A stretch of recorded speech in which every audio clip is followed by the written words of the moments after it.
you can deploy it from here directly into your Supabase account. So for that, you have to connect your Supabase, and then you can just migrate this entire structure.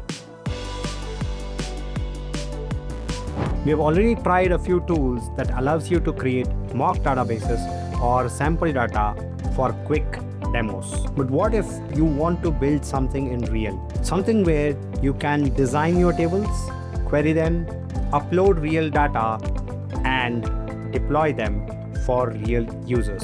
That's where Database.Build comes in. Welcome to day 215 of the 1000 Days of No Code Challenge. And today we're trying out a super powerful tool made by the folks at Supabase. Now, if you have never heard of Supabase, think of it like an open source model of Firebase. It gives you everything that you need to build a super powerful backend. A hosted Postgres database, authentication, file storage, APIs, and all in one place. And Database.Build is an AI-powered front-end for that.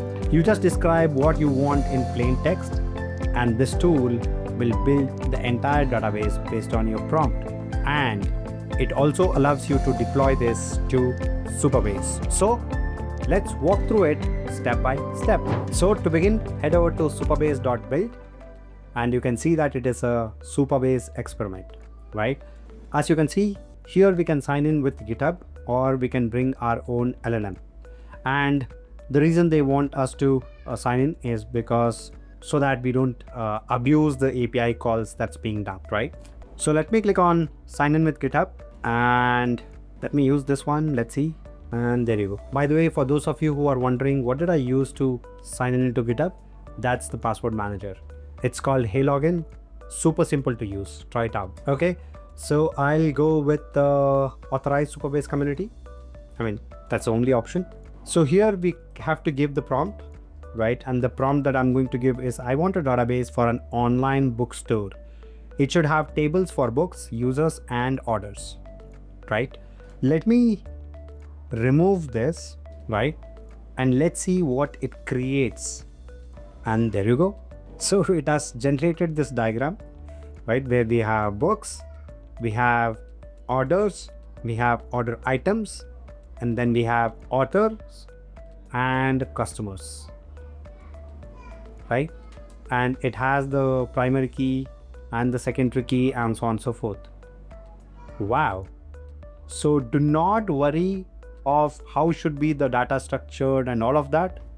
Just give the prompt what you are trying to build, and Database.Build will build the database structure for you.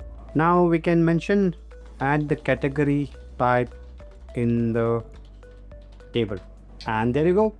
We have the category with ID and name. So you can add any prompt here, right, for it to make any changes. So for example, in the customers we have name, email, and address, right? I can mention I can write, I plan to send the users updates via their WhatsApp. Do we need to make any changes in the database? Let's see. And there you go. Phone number has been added, right? So you give the prompt on what you're looking to build, and this tool will build the exact database that you require. If you don't like what it has built, just give the next prompt. It will make the necessary changes. Now, if you want to use the migration, then head over here and it will give you the code that you can use to migrate, right? Not just that, you can deploy it from here directly into your Supabase account.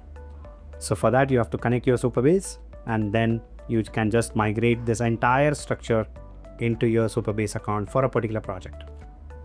They're also coming up with AWS very soon, okay? And we can of course download this, right? So you can see here, it downloads as a SQL so that you can upload it in any of the SQL supported databases. And you can also share this, right? There are multiple ways of sharing. As you can see, URL. So you just copy this and share it with anybody that you may want. Of course, if you are sharing it then you may also want to stop it, right? If you want to share it as PSQL, then this is the one, right? No clients connection.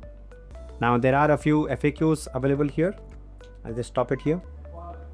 Now, if there is a very big data structure that is created, okay, because of the project that we're working on, then I may ask, what are the details that I am storing for the users?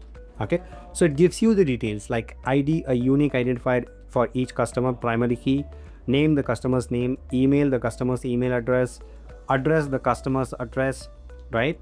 And then phone number, the customer's phone number. You can query it based on your needs. You may also ask, why do we need a particular field? Why not change it to something else? And so on and so forth. And that's how Database.Build works. You don't have to enter anything manually apart from plain English prompt. The integration with Supabase makes it even more powerful. Of course, they built it and they would want to integrate with their own tool. Why not? It's beginner friendly and still powerful enough for serious builders. So if you often get stuck on how to structure your database, this is your best bet. Try it out and let me know how it goes. Thank you for watching, and I will see you in the next one.